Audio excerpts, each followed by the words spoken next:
Hello, and welcome to Dare to Talk, where we recognize that life can be rough and strive to bring some positivity to your day. I'm Dare. Let's talk. Before we get into the meat of this episode, I am going to invite you to join me in a mindful moment to take some time to focus on our breathing. I'm going to invite you to get into a comfortable position. Whether that's sitting, laying down. If I wasn't recording right now, I would be laying down, or even standing, so long as you are comfortable. I'm also going to invite you, if you are in a safe place and feel comfortable doing so, to close your eyes so that you can tune in more fully to your breathing. We are going to take 3 deep breaths in through our nose and out through our mouths, focusing on pulling that breath down into our bellies and filling up our belly cavities. All right, ready? Let's breathe.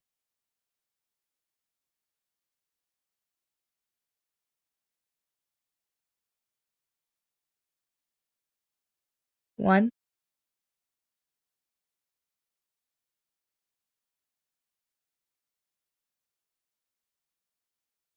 2,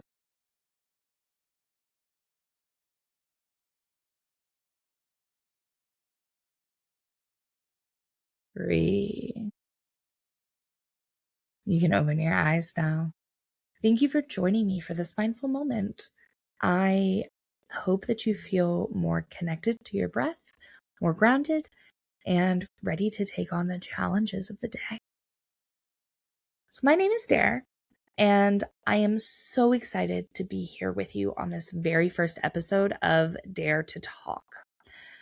I wanted to take some time today to introduce myself a little bit and give you all a background as to why I even wanted to start this podcast in the first place, and give you a little bit of a rundown of what you have to look forward to in coming episodes. My mother has often called me her popcorn child. And it's a good thing, I think. Before I go further into that, though, my mother is the reason that I'm able to get this podcast up and started. She donated time, energy, and finances to helping me get the equipment and the gear that I needed to be able to do this. So huge shout out to my mother. Thank you, as always, for being such a wonderful and amazing support for me, and I love you. And I still really appreciate the title of Popcorn Child. So I asked her one day why she called me her popcorn child. And she said that it's because watching my life unfold to this moment has been like watching a really, really good movie in the movie theater. You're sitting there in the movie theater with your big bucket of popcorn, and you're just shoveling popcorn into your mouth, unable to stop, because you're just so engrossed in everything that's happening on the screen, and there's new plot twists and turns, and just when you think everything is calming down and resolved and even going to be a little bit boring, bam! New plot twist. I really appreciate that description of my life, because it makes it all seem a lot more interesting than just saying, oh yeah, no, my life is an absolute train wreck sometimes. But that's more the reality of it. Sometimes my life is an absolute train wreck. And it really started when I was a child, just a very young child. I was always a very emotional young child with these big feelings that got expressed in big ways. And I had a little bit of a princess complex. I was the first grandchild, the first child, and was mildly spoiled. My aunts and uncles and parents and grandparents can all tell you that I thought that I was the center of the universe for a while there. But that changed when I was about 4.5. We moved. My parents, my 18-month-old brother, and I all moved to a very, very, very small village in the northern kind of part of Alaska. And I don't regret my time in the village. It was a good experience. I'm glad that we had that experience. But to say that it was easy and to say that bad things didn't happen would be a lie. I'm not going to go into a lot of details right now on all of the stuff that happened while we were in the village. But what I will say is that these experiences did kind of help set me up for future challenges that I'm still working with and dealing with today. So that brings us into when I started 5th grade, where we left the village and came to a more populated town in the kind of southern part of Alaska. And I had moved from the village. I didn't have really, really great social skills. I didn't make very good friends in that first year that I was there. And then transitioned into middle school, and I turned into this very emotional, unstable teenager, adolescent with a lot of angst, who was going in and out of counselors' offices and who was really worrying the adults in my life. And it was at this time where, urged by the counselors, urged by my teachers, and urged on by what they were seeing at home, my parents decided that it was time that I needed some professional help. And so they took me into a psychologist, where I got my very first diagnosis of borderline personality disorder, BPD, which is not to be confused with bipolar disorder, which is also called BPD sometimes. They do have a lot of similarities, but they are different. So I was diagnosed with borderline personality disorder. I have been diagnosed 2 other times in my life at further intervals down the line by psychologists who did not know about this first diagnosis, all of which have come to the conclusion of borderline personality disorder. So this diagnosis is pretty solid. Even for a early adolescent diagnosis, it is stuck, and it has been very solid throughout my adult life. So while this diagnosis, pretty solid diagnosis, was not a real shock to anybody, it did come with a set of new challenges of its own. And one of those challenges for my parents was the decision on whether or not they were going to allow me to get on mental health medication. These medications, anxiety meds, mood stabilizers, and antidepressants, can often affect a developing brain and affect the way that it develops. And so, because I was so young in my adolescence at the time, my parents made the decision not to allow me to get onto medication. I do not recommend that for everybody. There are some people who absolutely need to be on medication, regardless of how early they are put on the medication. I don't regret the decision that my parents made for me at the time.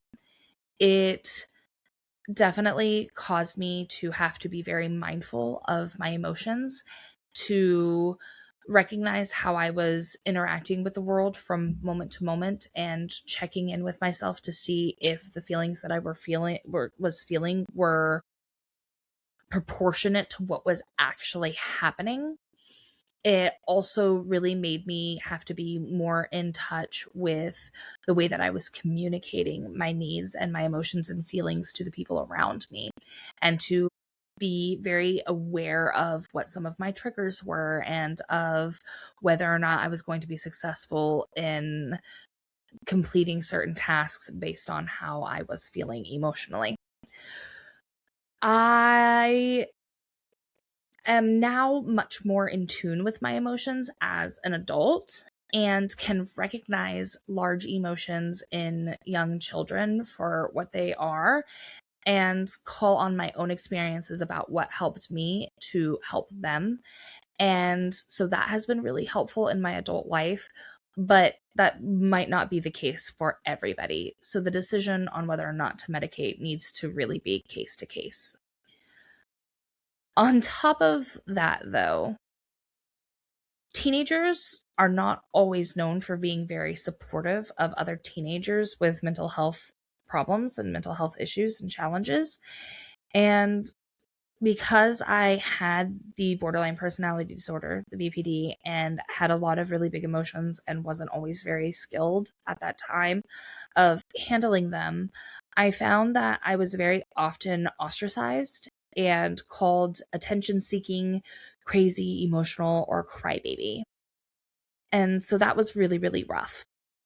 The only way that I was really able to kind of navigate and get through all of that with as much positivity as I did and as much good things coming out of it as did was the support of my family and a few very close friends.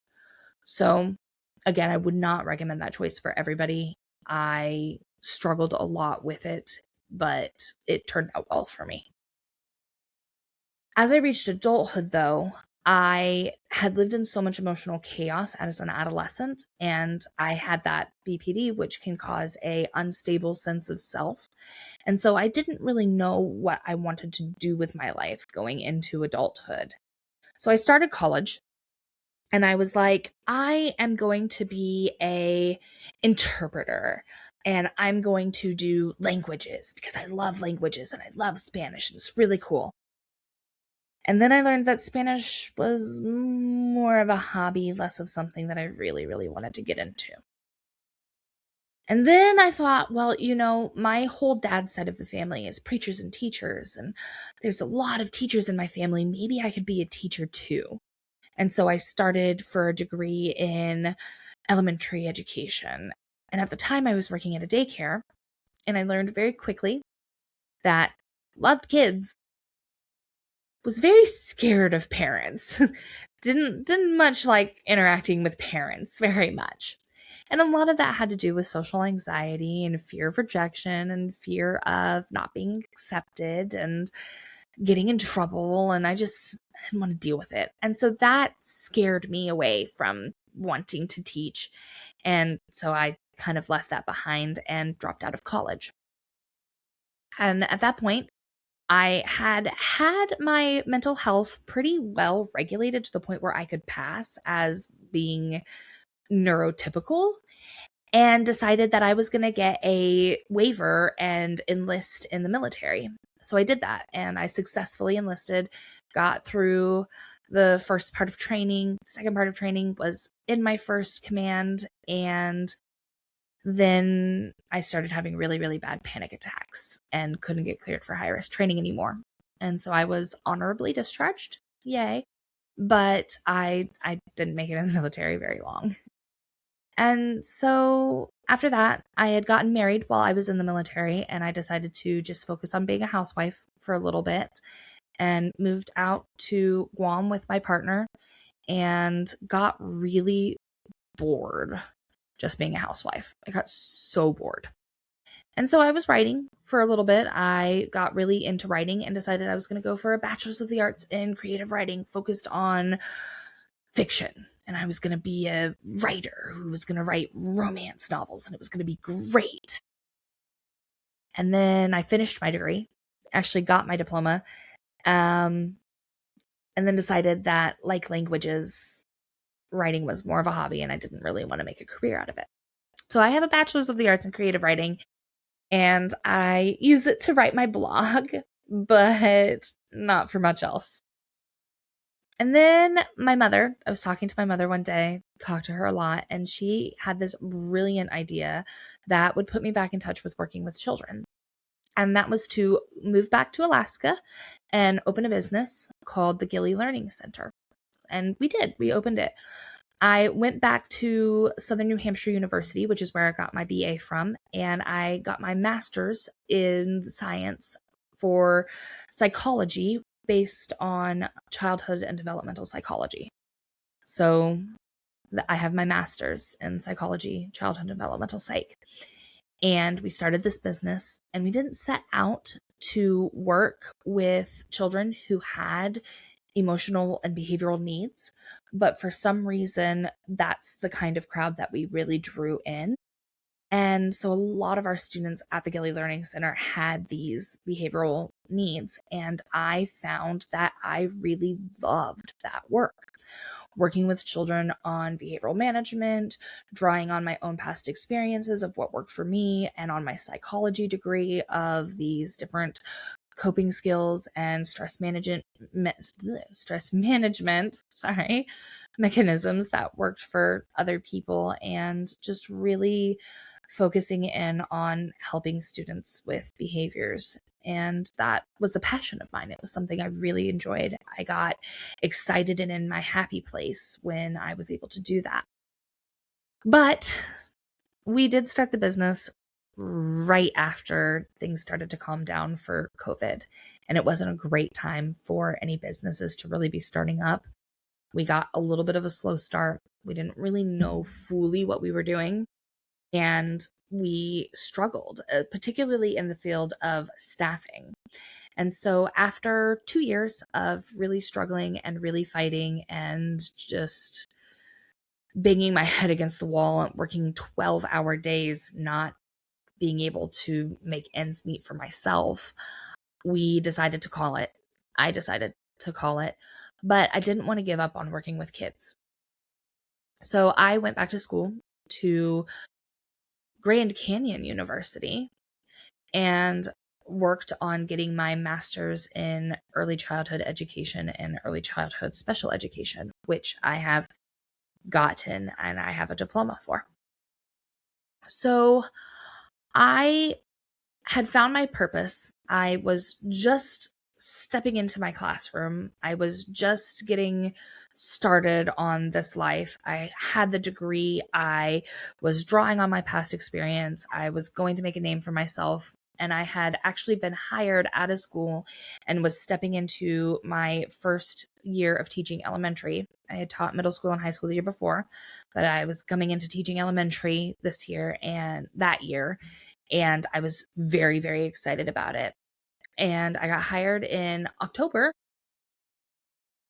And then I got hit by a really, really big curveball that I just was not expecting, that I couldn't have planned for, that took all of the ideas that I had for teaching out the window.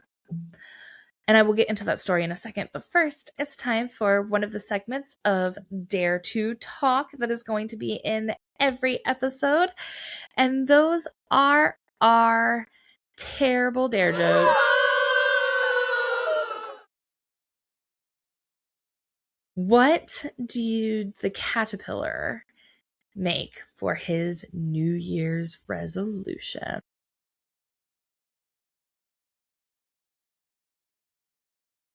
To turn over a new leaf.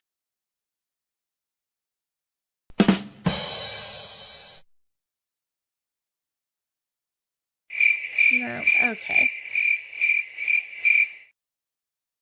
Well, I love it so much, but thank you for joining me for Terrible Dare Jokes.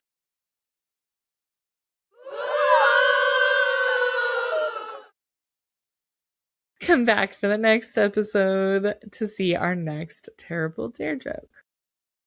So, like I said, I was hired in October. I was hired in October of 2024, and I was doing pretty good. And then I got to November, and I started getting symptoms in November of 2024. And it started just on a random day. I'm estimating it about November 18th because I didn't actually take record, but I know that it was around that time. So November 18th, I woke up and I was getting ready to go to work in my classroom. And for some reason, everything had a weird kind of glare to it. It was like I had sleep in my eyes and I couldn't get the sleep out. And the bright lights were aggravating, and driving to work was very hard because the incoming headlights, though normally annoying, were even more annoying that day. And I got to my classroom, I turned on the lights, and that glare was still there. And thankfully, we kept our lights pretty dim in that classroom, but it just kind of spiraled out of control from there. Things started to deteriorate pretty quickly. I went colorblind for shades of red. So I had 3 bottles of paint in front of me. I knew one of them was red, one of them was pink, one of them was orange, but I could not tell which was which. I also stopped being able to read very well. I would pick up things that I needed to read and I would just trombone, pulling it in and out, trying to get my eyes to focus. Everything was just getting really, really blurry around the edges.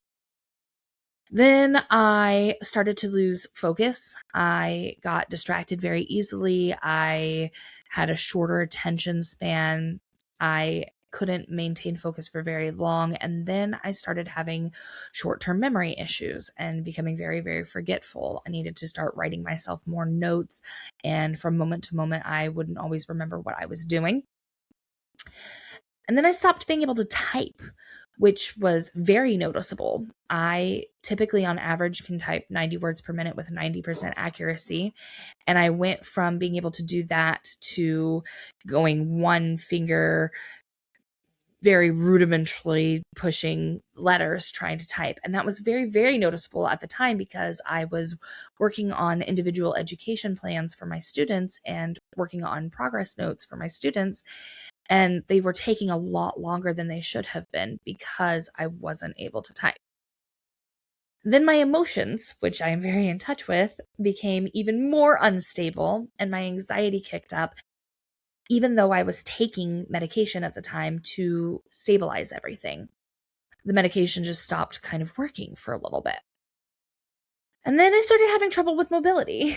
I started having problem going up and down stairs. I started getting vertigo. I started trying to reach for things and missing by feet, not just by inches, but by feet, where I would go to reach for a door handle and smack my hand on a window a foot above where I was trying to reach, and running into things because I didn't know where I was in space, and knocking things over and spilling things. And so it got really, really scary. I have a more detailed description of all of the symptoms and the way that the symptoms kind of tracked out over in my blog at dare2talk.blog. That is dare2talk.blog. And I wrote a short story titled Tomorrow that is published there that goes through what I experienced when I was first starting to get these symptoms. But it was all kind of adding up, and I kept pushing it off and pushing it off and pushing it off and ignoring it because I didn't want to admit that maybe something was going wrong. And I had some liver issues that had been discovered in August of 2024. I'm a little overweight and I drink Monster energy drinks very regularly, and so my liver was really protesting with that. And it could have explained a lot of the symptoms that I was having. So I was just using that as my excuse and putting off going to the doctors. And if I did end up having to go to urgent care, which I did a couple of times, they just brushed me off, said that I was being a little bit of a hypochondriac, didn't really want to give me the time of day. And so I wasn't really getting encouraged to go seek more help, and I wasn't getting a whole lot of answers as to what was going on. And it probably didn't help that I was downplaying how I was feeling a lot. And so things just kept getting worse and worse and worse and worse until I finally decided that I needed to go see a optometrist for my eyes and get my eyes checked out and maybe get a new prescription because I really could not see anymore. And that was when I discovered that it wasn't an issue with my eyes physically. It was something to do with vision processing in my brain.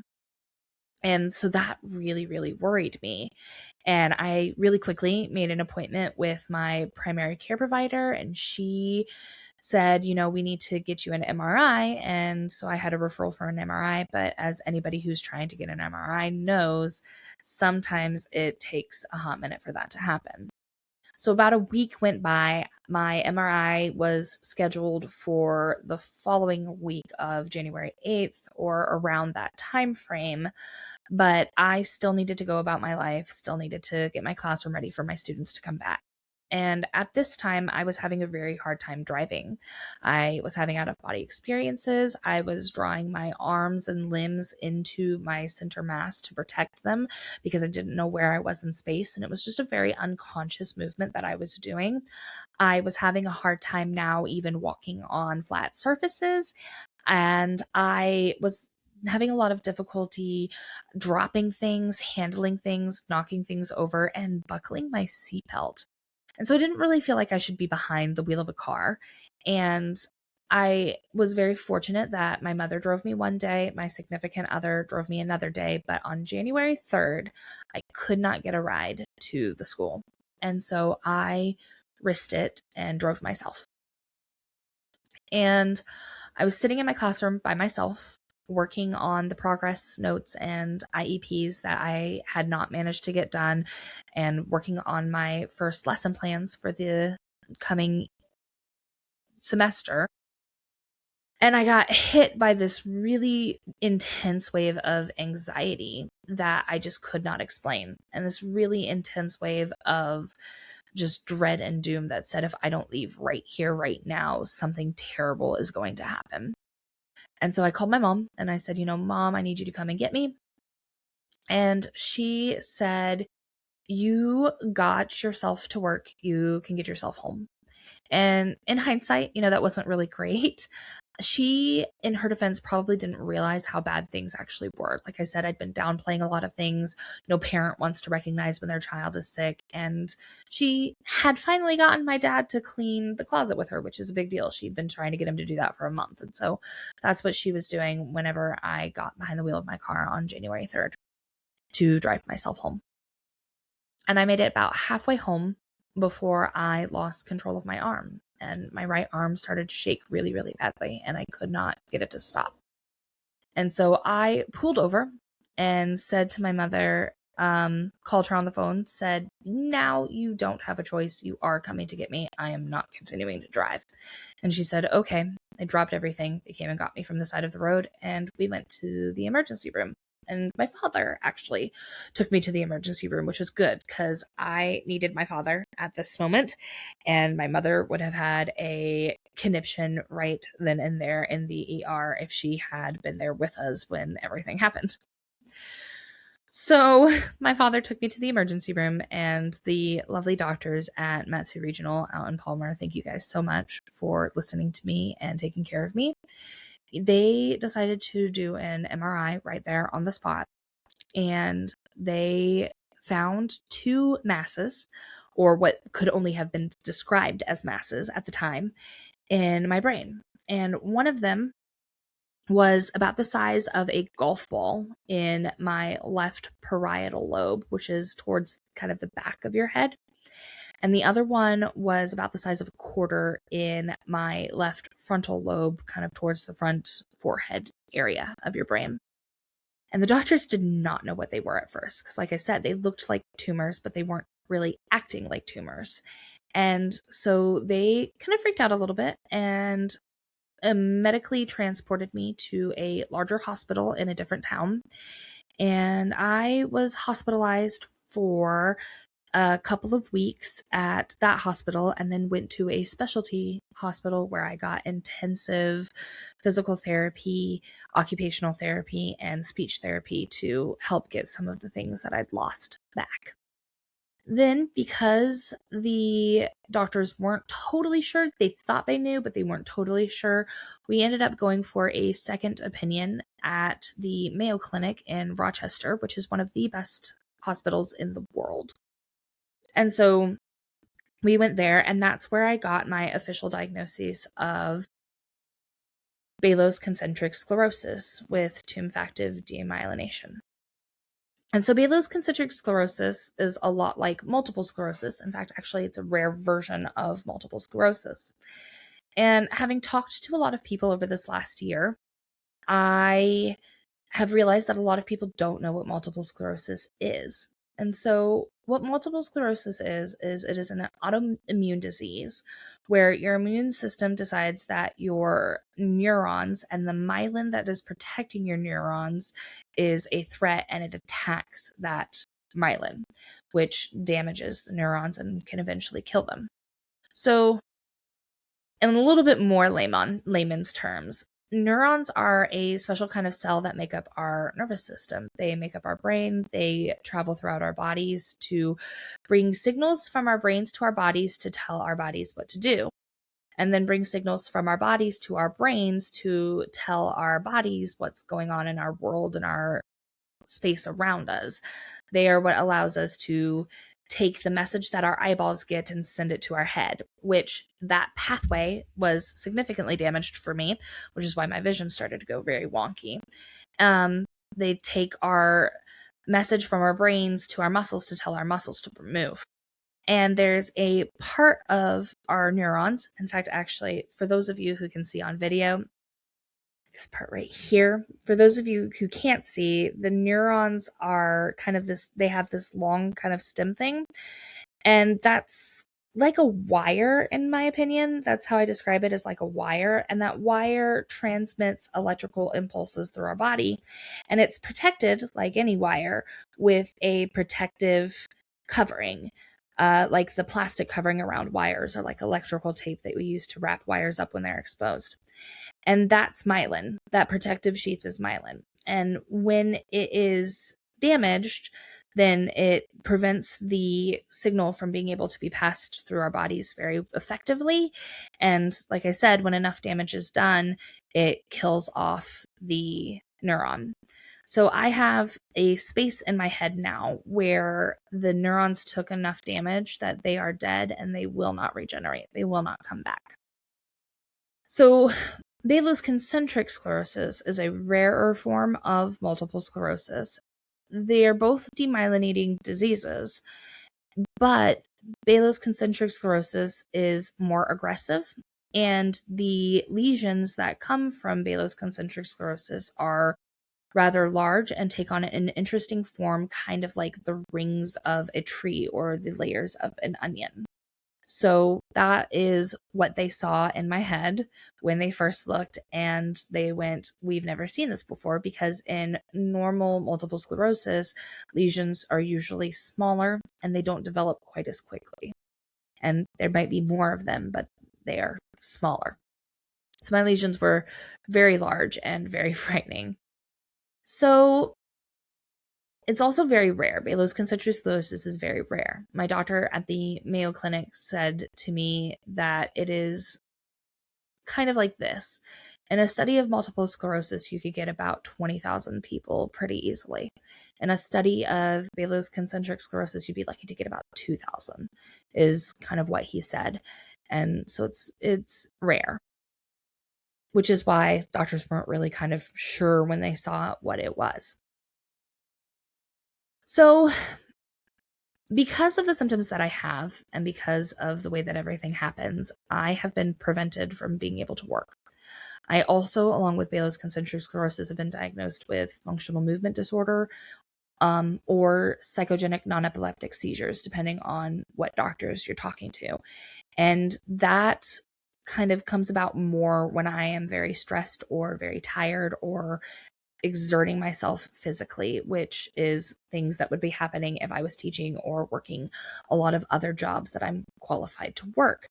And I tried to go back to work in September, and it did not work out very well for me, which leads now to this podcast. This year, since my diagnosis in January of 2025, has been really, really rough. And I have been going through this kind of grieving process of leaving behind who I was and the life that I thought I had for this new life, and getting to know my new me and my new self.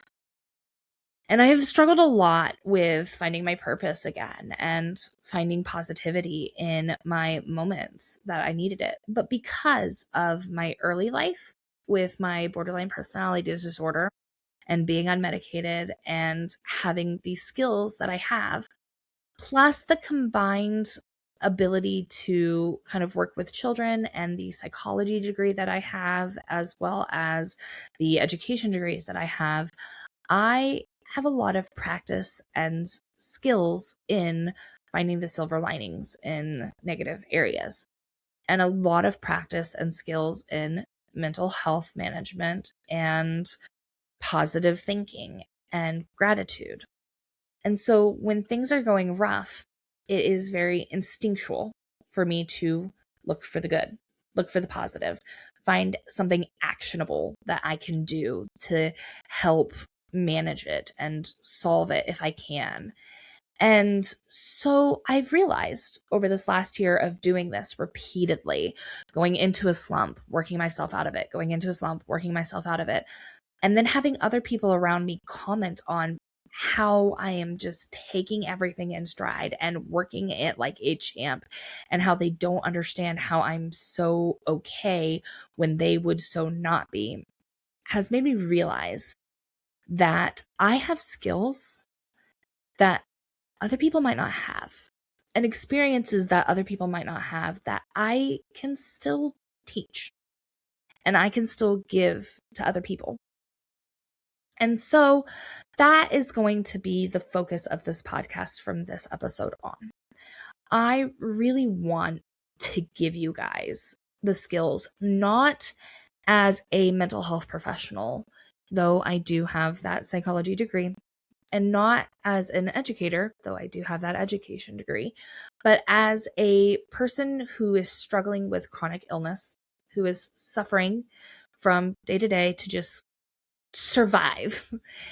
And I want to show you guys these skills kind of in action and while they're working, and talk about mental health and the challenges around mental health. I want to talk about crisis management, and I want to dive into different stress management techniques and different coping mechanisms that I've used that have been useful for me, that I have taught to other people that have been useful for them, and really try to strive to bring positivity into your guys' lives and teach people how to dance in the flames when the world is burning around them, because that's what I love to do and what I love to teach.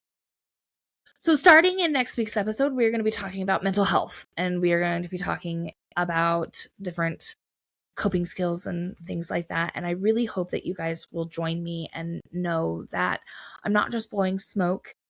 This is stuff that actually does work, and I know it works because I use it. So with that, thank you for joining me on Dare to Talk. Join me next episode, where we are going to be discussing the importance of mental health and mental health education. Like and subscribe. And I am Dare. I dare you to talk about how you're really feeling today.